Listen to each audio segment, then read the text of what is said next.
하나님 말씀입니다. 누가복음 12장 22절에서 34절입니다. 누가복음 12장 22절에서 34절입니다. 지난 시간에는 율법이 하나님 말씀이 탐심에 있는 것이 아니라 이웃을 사랑함에서 오는 법이기 때문에 하나님과 이웃을 사랑하는 계기에서 하나님께 기도로 요청을 해야지 말씀대로 그 기도가 이루어진다라는 것을 알게 되었고요. 그래야 말씀이 말씀다울 수 있기 때문이란 것도 알게 되었어요. 그래서 탐심으로 말씀을 섬길 수 없다라는 결론을 예수님께서 지난 시간에는 교훈하셨어요. 오늘 말씀 누가복음 12장 22절부터 34절 제가 읽고 시계 반대 방향으로 읽겠습니다. 또 제자들에게 이르시되 그러므로 내가 너희에게 이르노니 너희 목숨을 위하여 무엇을 먹을까 몸을 위하여 무엇을 입을까 염려하지 말라. 목숨이 음식보다 중하고 몸이 의복보다 중하리라. 까마귀를 생각하라. 심지도 아니하고 거두지도 아니하며 골방도 없고 창고도 없으되 하나님이 기르시나니 너희는 새보다 얼마나 더 귀하냐. 또 너희 중에 누가 염려함으로 그 키를 한 자나 더할 수 있느냐. 그런즉 가장 작은 일도 하지 못하면서 어찌 다른 일들을 염려하느냐. 아멘. 네, 26절까지예요. 우리 34절까지 하려고 드렸는데 좀 길어지다 보니까 그래서 2부로는 다음 시간에 27절부터 34절로 말씀을 다루겠습니다. 죄송합니다. 오늘 본문은 염려를 가지고 말씀 따라 갈 수 없음을 교훈하는 말씀이에요. 다시 말씀드리면 말씀이 우리에게 뭔가를 자꾸 요구를 해요. 이렇게 해야지, 저렇게 해야지, 이렇게 하면 안 되는데 자꾸 우리에게 뭔가 강압이 아닌 뭔가 요구를 한단 말이에요. 그런 마음이 들어요. 말씀을 읽을 때마다, 그리고 말씀을 들을 때마다. 이거는 저도 마찬가지고 지금 듣는 모든 이들이, 믿는 사람들 모든 이들이 다 공감할 만한 이야기인 것 같아요. 그래서 모두 다 말씀을 지켜야지 내 마음속에서 계속 꿈틀꿈틀 거린다는 거죠. 그게 부담이 될 수도 있고 그게 뭔가 강압적인 것가 될 수도 있고요. 여튼간에 내 안에서 뭔가 꿈틀꿈틀 거리는 말씀을 보면은, 읽으면, 들으면 꿈틀꿈틀 거리는 뭔가를 우리는 발견하게 되죠. 근데 이때 염려를 같이 동반해서 말씀을 지키게 된다면은, 그러면은 말씀대로 지킬 수가 없게 되는 그런 상황으로 초래하게 됩니다. 그게 어떻게 이루어지는지를 오늘 본문에서 이렇게 말씀을 하시는데요. 누가복음 12장 22절에서 26절을 전반적인 내용을 요약하면은 이런 말씀이에요. 너희들이 뭘 먹고 살아가려고 하는데 그것보다 더 중요한 게 있어.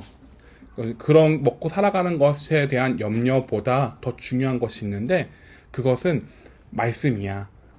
염려는 안 할 수는 없어. 근데 염려보다 더 중요한 것은 말씀이기 때문에 내 마음속에 말씀에 대한 신중함을 더 많이 둬야 돼. 그래야지 말씀대로 따라갈 수가 있어 라는 말씀으로 우리는 비춰줄 수 있는데요.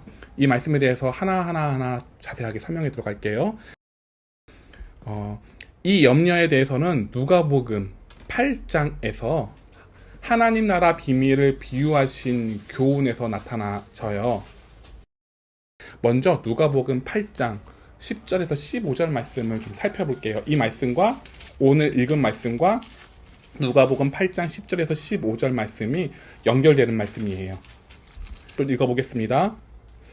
이르시되 하나님의 나라의 비밀을 아는 것이 너에게는 허락되었으나 다른 사람에게는 비유를 하나니 이는 그들을 보아도 보지 못하고 들어도 깨닫지 못하게 하려 함이라. 씨는 하나님의 말씀이요 길가에 있다는 것을 말씀을 들을 자니 이에 마귀가 가서 그들이 믿어 구원을 얻지 못하게 하려고 말씀을 그 안에서 빼앗은 것이요 바위 위에 있다는 것을 말씀을 듣고 들을 때에 기쁨을 받으나 뿌리가 없어 잠깐 믿다가 시련을 당할 때에 배반하는 자요 가시떨기에 떨어졌던 것은 말씀을 들은 자이나 지내는 중에 이생의 염려와 재물과 향락의 기운이 막혀 온전히 결실하지 못하는 자요.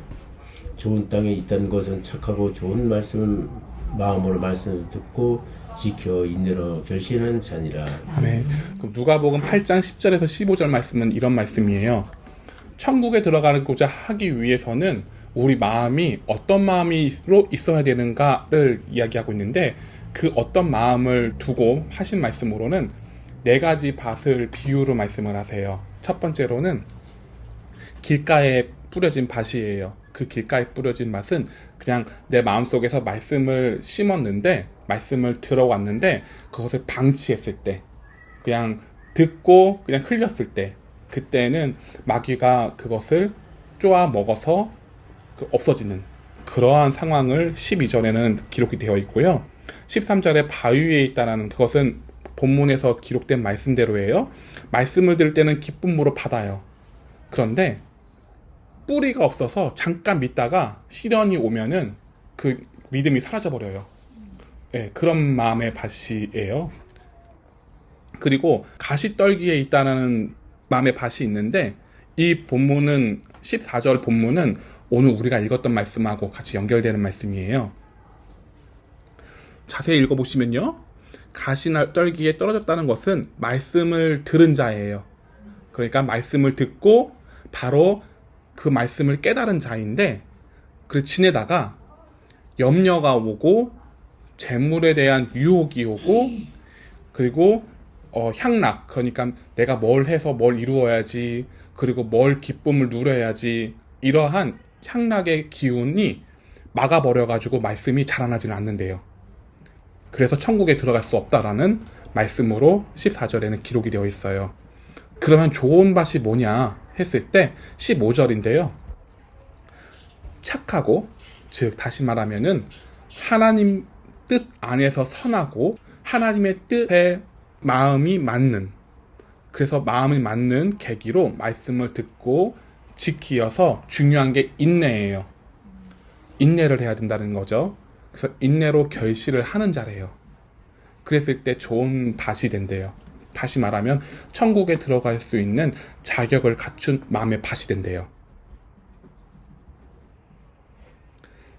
다시 말씀드리면 우리 마음에 나타나게 되는 장애가 있는데, 하나님 나라에 들어가기 위해서는 그 장애를 던져야 하는, 그리고 뛰어넘어야 하는이 기록된 말씀이에요.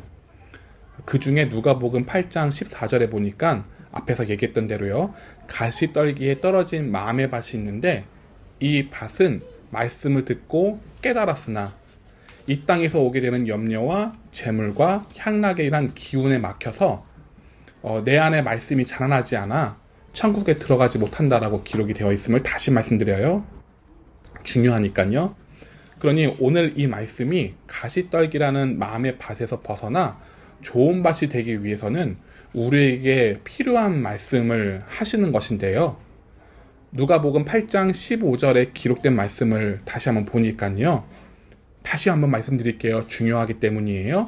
하나님 편에서 선하고, 그리고 하나님 편에서 좋은 마음, 하나님 뜻에 맞는 말씀을 듣고 따라가는, 그래서 지켜나가는 인내가 필요하다는 거예요. 그래서 인내를 하게 됐을 때 결실을 맺게 된대요. 나도 모르는 사이에요. 이렇게 말씀하셨으니 이 말씀에 따라 우리는 염려보다 말씀을 우선시 여기며 인내를 해야 함을 알 수가 있다는 거죠. 그런데 지난 시간에 탐심을 가지고 말씀을 지킬 수는 없다. 그것은 곧 하나님께서 들어주시지 않는 그 뜻이다. 그게 말씀 따라가는 게 아니다. 이 말씀을 저희가 배웠잖아요. 그래서 탐심이 없이 살아가게 되면요, 자연스럽게 오게 되는 것이 있어요. 마음의 근심이에요. 탐심이 없으면요, 이 근심에서 오는 생각은 이러한 생각이 있어요. 내 인생을 누가 책임지지? 이런 생각이 꼬리를 물고 근심을 하게 되어요. 그래서 우리가 현실적으로 먹고 살아가는데 어떻게 먹는 것과 입는 것에 신경 쓰지 않을 수 있는 거야? 라는 물음이 생긴다는 거죠. 이 질문을 사람들이 많이 할 수밖에 없는 구절이고요. 또 이렇게 살아갈 수는 없어. 성경은 이상을 이야기하고 있는 말씀과 같아. 이거는 현실적이지 않아. 이게 그렇게 생각이 들 법한 대표적인 말씀이에요. 오늘 본문이요. 누가복음 12장 22절에서 26절을 두고 하는 말씀이에요. 그래서 마태복음 6장 26절에요. 뭐라고 기록되어 있냐면요. 예수님께서 이렇게 말씀하셨어요. 공중의 새를 보라. 심지도 않고 거두지도 않고 창고에 모아들이지도 아니하되 너희 하늘 아버지께서 기르시나니 너희는 이것보다 귀하지 아니하냐? 라는 질문을 던지신 거예요. 내 마음속에 염려라는 게 같이 동반했을 때 이 말씀은요. 현실감이 없어 보여요. 이 말씀은 이상적인 말씀이지 현실적이지가 않아. 이 말씀이 설득해서 내 염려를 해결해야 되는데 성경에서는 내 염려를 설득해서 해결해 주질 않아요. 이게 아니야 라고만 말씀을 하세요. 그러니 현실감이 없어 보인다는 거죠. 그만큼 탐심을 멈추면 자연스레 염려가 나오게 되어요. 이 염려를 통해 말씀을 이해하고 생각하게 만들어 성경 말씀은 마치 이상과도 같은 말씀이 되어버린다라고 생각하게 되더라는 거죠. 23절에 다시 한번 읽어볼게요. 목숨이 음식보다 중하고 몸이 의복보다 중하니라. 네. 아멘. 목숨과 음식을 두고 어떤 게 더 중요하냐라는 말씀을 하세요. 이 말씀을 곱씹어서 다시 한번 생각해 볼게요. 현실상 음식이 있어야 내 목숨을 부지할 수 있어요. 그쵸? 그래서 먹고 마시는 것이 중요시 여길 수밖에 없는데 오늘 말씀은 먹을 것이 있어야 목숨을 부지하는 것이 아니라 목숨이 먼저고 먹을 것은 차선으로 두어야 한다라고 말씀을 하고 있더라는 거죠. 마치 지난 시간에 다루었던 말씀으로 목숨을 지킬 수 있는 율법, 곧 사랑이 먼저여야만 한다라는 것이 오늘 본문과 맥락적으로 연결이 되어요. 그래서 그렇게 살아가게 됐을 때 하나님께서는 하나님이 우리를 먹여 살리신다라는 말씀인 거죠. 그렇게 해석이 되는데요. 그러면 이렇게 이해할 수 있겠네요. 29절에서 30절의 말씀 따라 누가복음 12장 29절에서 30절의 말씀 따라 목숨을 지키기 위해 아가페 사랑을 하게 되면 하나님은 아버지로서 입을 것, 먹을 것 챙겨주시겠다라는 말씀을 하시게 된다는 거죠. 이 본문에 관하여는 다음 시간에 자세하게 다루겠습니다. 이 말씀에서 우리가 다른 뜻으로 받아들일 수가 있어요. 그러면 넉넉고 그냥 하나님이 주시는 것을 바라보면 되는 거야? 이런 물음을 가질 수가 있어요. 그렇게 받아들일 수가 있는데요. 그래서 예수님께서는 까마귀를 생각하라 라고 말씀을 하세요. 그게 어디에 있냐면요. 24절이에요. 다시 한번 읽어주시겠어요? 까마귀를 생각하라. 심지도 아니하고 거두지도 아니하며 골방도 없고 창고도 없으되 하나님이 기르시나니 너희는 새보다 얼마나 귀하냐. 아멘. 까마귀를 생각하라고 하셨으니 넉넉고 있으라는 뜻은 아닌 것 같아요. 그것은 까마귀의 특징에 대해서 설명하면 자연스럽게 이해가 되시리라 생각이 들어요. 그래서 이해가 안 되시면은 질문을 던져주셔도 무관합니다. 그럼 까마귀 특성에 대해서 나눠보도록 할게요. 이 까마귀의 특성을 생각해 보시고 예수님이 어떤 의도로 말씀을 하셨는지 좀 헤아려 보도록 할게요. 까마귀는 똑똑한 새예요. 똑똑한 새라서 도구를 사용해서 음식을 구하며 먹고 살아가요. 도구를 이용한다는 거예요. 음식을 먹고 벌레를 잡을 때, 그리고 뭔가를 이렇게 자기가 구하려고 할 때 도구를 이용하는 똑똑한 새예요. 사람도 마찬가지로 도구를 사용하며 먹고 살아가며 그것을 먹고 살아가는 것을 찾아요. 두 번째 특징은요, 무리를 지어 서로 교류를 해요. 세 번째 특징은 까마귀는 잡식성이에요. 그래서 까다롭게 먹이를 고르지 않아요. 사람도 잡식성이어서 가리지 않고 먹죠.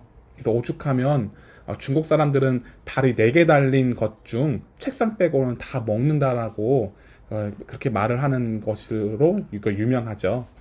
이처럼 특정한 음식이 없어서 굶어 죽을 일이 없도록 하나님께서는 만들어진 거예요. 우리도 그렇게 만들어졌고 까마귀도 그렇게 만들어졌고요. 네 번째 특징은 까마귀는 흥미롭게도 사람과 교류를 해요. 예를 들어 까마귀에게 음식과 물을 주면요, 까마귀는 친절에 대한 답례로 녹슨 나사, 단추, 종이, 클립 등의 작은 선물을 주기도 해요. 사람도 마찬가지죠. 도움을 받으면 그 사람에 대해서 선물을 할 줄 알아요. 내가 가지고 있는 소소한 것들을 통해서 감사를 표현해요. 다섯 번째 특징은요, 까마귀는 다른 동물을 모방하는 것 외에도 사람을 모방할 수도 있어요. 사람들도 마찬가지죠. 살아가기 위해서 모방을 해요. 우린 동물을 통해서 지혜를 배우고요, 다른 이웃들에게 좋은 것을 모방하면서 살아가요. 나를 만드신 분을 또 모방하며 닮아가려고 하기도 하죠. 여섯 번째는요, 까마귀는 모든 대륙에 살고 있어요. 까마귀처럼 사람은 모든 대륙에 살고 있어요. 까마귀처럼 사람은 모든 대륙에 살고 있어요. 그만큼 적응이 빠르다라는 이야기죠. 하나님은 우리를 적응이 빠르도록 만들어 주셨어요. 일곱 번째는요, 아이들이 그런 것처럼 태어난 동생 까마귀를 잘 돌봐준대요. 형 까마귀, 누나 까마귀가 동생 까마귀를 엄마의 지도하에 잘 보살핀대요. 우리도 마찬가지죠. 자녀가 2명 이상 있으면 서로 질서를 지키며 마지가 동생을 돌보도록 하나님께서는 우리를 만드셨죠. 여덟 번째는요, 까마귀는 실제로 지저귀며 노래를 부르는 새예요. 복잡한 호출 시스템을 가지고 있다고 합니다. 그래서 이처럼 우리들도 말을 하지만 뉘앙스에 따라서 다른 말로 이해가 되기도 하고요. 그리고 같은 말로 하더라도 육감을 통해서 말을 하기도 하죠. 그래서 서로 이제 육감을 통해서 서로 소통하며 살아간다고 하죠. 특히나 여성 같은 경우는 이제 더 그러죠. 아홉 번째는 다른 까마귀가 어느 장소에 죽으면요, 그 장소에 위협이 여전히 있는지 없는지 조사를 한대요. 우리들도 마찬가지죠. 누가 죽으면 왜 죽었는지 진상규명을 하려고 해요. 그렇지 않으면 똑같은 일로 다른 사람이 죽임을 당할 수 있기 때문이죠. 그 외에도 여러 특징이 있어요. 그런데 이러한 특징을 볼 때 사람들이 살아가는 삶과 굉장히 흡사하게 살아가는 동물이라는 것을 우리는 알 수 있어요. 이러한 까마귀는 섭리대로 살아가는데요, 씨도 심지 않아요. 그리고 추수도 하지 않아요. 심지어 사람이 겨우 먹고 자는 공간인 골방도 없어요. 그리고 곡식을 저장하는 장소도 없어요. 그렇다면 까마귀는 사람과 닮는 사회성과 특징은 가지고는 있으나 소유하는 것이 없는데, 살아가는 것을 볼 때 까마귀는 하나님께서 기르신다는 걸 우리가 알 수 있죠. 마찬가지로 우리들도 하나님이 먹여주시는데 어떤 부분에서 알 수 있냐면은, 빚을 지고 살아가는데 어떻게 겨우겨우 살아가는 우리 가정을 보면 뭔가가 느끼게 된다는 거죠. 하나님께서 살려주시는구나. 여기서 더 가난할 때는 더더욱 피부로 느껴져요. 겨우겨우 살아가는데 굶을 수밖에 없는 상황에서 누군가 먹을 것을 주기도 하고요, 어떤 상황으로 이어서 일이 풀리기도 해요. 살아가는데 하물며 아가페 사랑을 하기 위해서 하나님의 법을 지키는 사람은 더더욱 하나님이 귀하게 보시며 끝까지 인도하시지 않을까요? 라는 물음을 던져드리고 싶네요. 25절이에요. 25절을 다시 한번 읽어주시겠어요? 또 너희 중에 누가 염려함으로 그 피를 한 자리도 더 할 수 있느냐. 아멘. 우리가 살아가기 위해서 쓰는 신경이 있어요. 살아가는데 굉장히 신경을 많이 쓰죠. 이를 염려라고 해요. 염려라는 단어의 뜻은 근심하다, 걱정하다, 생각에 잠기다예요. 말씀 따라가는 것보다 먹고 살아가는 근심을 더 두고 있는 상황을 말씀하는 본문이에요. 근심은 있을 수 있어요. 그 근심이 너무 커서 아가페 사랑을 하며 법을 지키는 일을 잊어버리게 되면 문제가 생기죠. 그 말씀이 자라나지가 않아요. 비슷한 예로요. 우리나라 사람은 덕을 중요시 여겨요. 그래서 먹고 살아가는 것보다 덕을 중요시 여기는 사람은 선비 같다 이렇게 말을 하죠. 그래서 존중의 대상이다 라고 우리는 또 스스로 생각을 하죠. 사람으로서 중요한 것은 사람다움이겠죠. 사람다워야지 사람으로서 내가 살아가는 의미가 있는 거잖아요. 사람인데 짐승같이 살아가게 되면은 사람다움이 될 수가 없죠. 그래서 형편이 안 되어도 사람답기 위해서 나를 희생하기도 해요. 이처럼 사람이 어떤 목적을 위해서 살아가는가가 정말 중요하죠. 그럼 물어볼까요? 하나님 법을 기억하며 살아가는 것이 사람다움일까요? 아니면 먹고 살아가는 길에 전념하는 삶이 사람다움일까요? 당연히 하나님의 피조물답게 하나님의 법을 기억하는 길을 사람다움이라고 우리는 믿고 생각하죠. 그래서 우리는 현실적으로 먹고 살아가는 것에 힘든 거지만 그보다 더 크게 두고 있는 것이 있는데 그것은 아가페 사랑하는 일이에요. 사랑을 하며 말씀을 지키는 일이에요. 그 일에서 벗어나게 되면은 우리는 사람다울 수가 없다는 것을 다시 한번 말씀드립니다. 25절에서 26절입니다. 다시 한번 또 읽어주시겠어요? 또 너희 중에 누가 염려함으로 그 길을 한 자라도 더 할 수 있느냐? 그런즉 가장 작은 일도 하지 못하면서 어찌 다른 일들을 염려하느냐? 아멘. 우리가 마음에 두고 있는 염려는 얼마나 무의미하고 얼마나 실속이 없는지 알려주는 말씀이에요. 우리나라에서는 특히나 담배와 근심이 연결되어 있어요. 염려를 하게 되면 해소를 하기 위해서 담배를 찾는 모습을 보여요. 담배가 해로운 것은 알고는 있으나 나의 염려를 풀어주기 위해서는 담배만한 것이 없다라고 생각을 하죠. 그래서 사람들은 담배를 피죠. 또 술을 먹기도 하죠. 또 염려를 하는 사람들은 염려를 하는 사람들이 알아줘요. 그래서 염려를 하는 것이 뭔가 큰 일을 하는 것과 같이 비춰지기도 해요. 또는 너무나 큰 짐을 가지고 있는 사람처럼 비춰지기도 해요.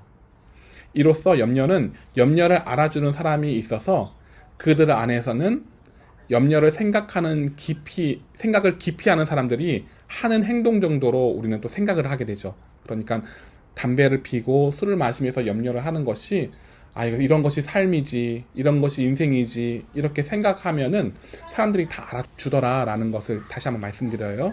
그렇게 우리는 인식하고 염려가 정말 필요하구나, 염려를 해야 되는 거구나 라고 우리는 또 학습을 하게 된다라는 거죠. 그래서 이로써 염려를 알아주는 사람들이 있어서 그들 안에서 염려는 생각을 깊이 하는 사람들이 하는 행동 정도로 생각하게 되는데, 그래서 예수님께서는 이렇게 말씀을 하세요. 너희 중에 염려를 함으로 그 키를 한 자라도 더할 수 있느냐라고 물어보셨어요. 우리가 신경을 쓰며 염려를 한들 키를 키울 수는 없어요. 여기서 키라는 단어에 집중할 필요가 있어요. 이 키는 헬리키아라는 원어를 사용해요. 헬리키아라는 단어를 사용하는데 이 단어는 성장하는 키를 뜻하기도 하고요. 내면의 장성함을 뜻하기도 해요. 나이를 뜻할 때 사용하기도 해요. 그럼 종합적으로 볼 때 시간이 지나면 자연스레 자라나는 성장을 이야기해요.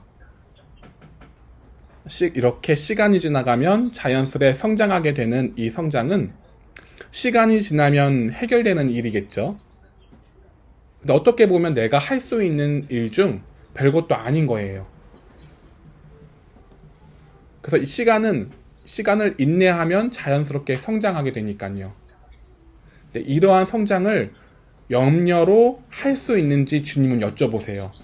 그렇게 염려가 그렇게 중요하면은 이 별것도 아닌 것을 더 앞당겨서 너가 성장을 할 수 있겠냐? 라고 물어보신 거예요. 그럼 이런 별것도 아닌 일을 염려라는 신경 쓰는 일로 해결할 수 있을까요? 우리는요? 없어요. 혹은 염려를 통해서 해결되는 일이 있을까요? 없어요. 그냥 고민만 하고 늙지요? 네. 그리고 시간이 알아서 해결해 주는 것을 고민만 하면서 에너지를 쓰고 있다는 거죠. 26절이에요. 읽어주시겠어요? 그런즉 가장 작은 일도 하지 못하면서 어찌 다른 일들을 염려하느냐. 아멘. 예수님께서 말씀하시기를 염려를 한다고 해서 나의 개인을 성장시키지 못해요. 그러면서 어떻게 염려를 가지고 다른 큰 일을 할 수 있냐라는 거죠. 염려로 아무것도 할 수 없음을 우리에게 말씀을 하시는 거예요. 지금 예수님께서 하신 말씀의 방향과 의도성은 여기에 있어요. 말씀대로 따라가는 일에 있어서 염려는 반드시 오게 되어요. 피할 수는 없어요. 근데 이 염려를 우리는 즐기기도 해요. 말씀 따라 살아가다가 나오게 되는 염려가 있는데 이 염려가 신앙의 깊이라 생각을 하기도 해요. 그래서 어린아이와 같이 성경에 기록된 믿음 따라 단순하게 믿고 따라가야 하는데 어떤 이들은 믿음과 염려를 같이 섞어서 이렇게 믿음을 해석해요. 초신자 때는 믿음이 단순한데 그런데 살아가다 보면 믿음 따라 살아가는 것이 그렇게 순탄하지 않고 녹록지가 않아. 이렇게 믿음은 마치 고행과도 같아. 우리가 이렇게 생각을 하고 말하더라는 거죠. 이 말은 믿음과 염려가 함께하여 나오게 된 말이에요. 믿음만 가지고 있을 때는 이런 말이 나오지가 않아요. 근데 믿음과 염려가 같이 동반했을 때는 이런 말이 나와요. 믿음은 고행과도 같다고. 염려는 우리가 없앨 수는 없어요. 그러나 내 마음속에 말씀을 더 크게 할 수는 있어요. 내 마음속에 염려는 없을 수는 없으나 그 염려를 지배하지 않게 할 수는 있어요. 말씀이 내 마음속에 지배하도록 할 수는 있어요. 그 염려를 내 마음속에 말씀보다 더 커지면 말씀 따라 살아갈 수가 없게 되고요. 말씀 따라 인도하는 삶을 우리가 알아챌 수가 없어요. 하나님께서 우리에게 염려를 가지고 있어서 말씀을 해석하게 되면은 말씀은 이상과도 같아. 이거는 현실성이 떨어져. 이렇게 우리 생각한단 말이에요. 그때 하나님께서 우리를 인도하신다 한들 우리는 그걸 못 알아본다는 거예요. 말씀이 그냥 이야기 같아. 현실과 맞지가 않아. 이렇게 우리는 받아들이기 때문에요. 그래서 우리는 말씀을 염려보다 더 심중에 두고 살아가야 한다는 거예요. 누가복음 8장 15절을 다시 한번 읽어보겠습니다. 좋은 땅에 있다는 것은 착하고 좋은 마음으로 말씀을 지켜 인내로 교실하는 자입니다. 아멘. 천국에 들어가기 좋은 마음의 밭은 하나님의 뜻에 맞는 선함이 있어야 되고요. 하나님의 뜻하신 마음으로 말씀을 듣고 지키어 인내하는 자래요. 그러니 염려는 없을 수 없으나 염려를 키워서는 안 돼요. 염려를 키우게 되면 우린 말씀 따라 인내하는 자가 될 수 없어요. 염려를 키우게 되면요, 가시떨기 같은 마음의 밭이 되어서 자라난 그 말씀을 눌러버려요. 그래서 믿는 사람이 세상 사람들보다 더 근심을 많이 해요. 그런 삶을 계속 살아가면은 이게 말씀 따라가는 삶이라고 우리는 생각이 안 들겠죠. 그래서 천국에 들어갈 수가 없게 되겠죠. 왜냐면 우리 마음속에 아가페 사랑이라는 결실을 맺을 수가 없으니까요. 중요해요. 이 땅에서 살아가기 위해서 근심이 더 중요하냐, 하나님 나라에서 천국 들어가는 것이 더 중요하냐, 이렇게 우리는 또 구분할 수가 있겠네요. 그러면 뭐가 더 중요한지는 생각해 보시길 바랍니다. 하나님 나라에 들어가는 것이 더 중요하다면은 근심은 없을 수는 없어요. 그런데 근심을 안 키우면 돼요. 말씀을 더 키우고 마음속에 키우고 더 중하게 두면은 근심은 자연스럽게 작아져요. 그러니 그렇게 함으로 인내를 해서 우리 마음속에 마음의 밭을 더욱더 성장시켜 나갈 수 있는 저와 여러분이 되기를 소망합니다. 다음 시간에는 화려함이 무엇인지, 영광을 위해서 살아가는 염려 두 번째 시간을 갖도록 하겠습니다. 그럼 기도드리겠습니다. 하나님 아버지, 이 시간도 저희들이 말씀 따라 살아가고 말씀 따라 배워나가는 저희들이 되고자 합니다. 그래서 저희들이 이 말씀을 상고하게 되었는데요. 변불린 없는 그 까마귀도 우리와 같은 사회성을 가지고 있고 우리와 같은 습성을 가지고 있다는 것을 배웠고, 그런 까마귀도 하나님이 먹이시는데 하물며 더 귀한 우리들마저도 돌보시지 않겠느냐라고 물어보셨던 그 말씀처럼 우리가 염려에 의한 믿음이 아니라 믿음 안에서 살아갈 수 있는 저희들이 될 수 있도록 인도하여 주옵소서. 예수님의 이름으로 기도드립니다. 아멘. 예수님이 가르쳐 주신 기도로 마칠게요. 하늘에 계신 우리 아버지여, 이름이 여김을 받으시오며 나라가 임하시오며 뜻이 하늘에서 이루어진 것 같이 땅에서도 이루어지이다. 오늘날 우리에게 일용할 양식을 주옵시고 우리가 우리에게 죄진 자를 사하여 준 것 같이 우리 죄를 사하여 주옵시고 우리를 시험에 들게 하지 마옵시고 다만 악에서 구하옵소서. 나라와 권세와 영광이 아버지께 영원히 있사옵나이다.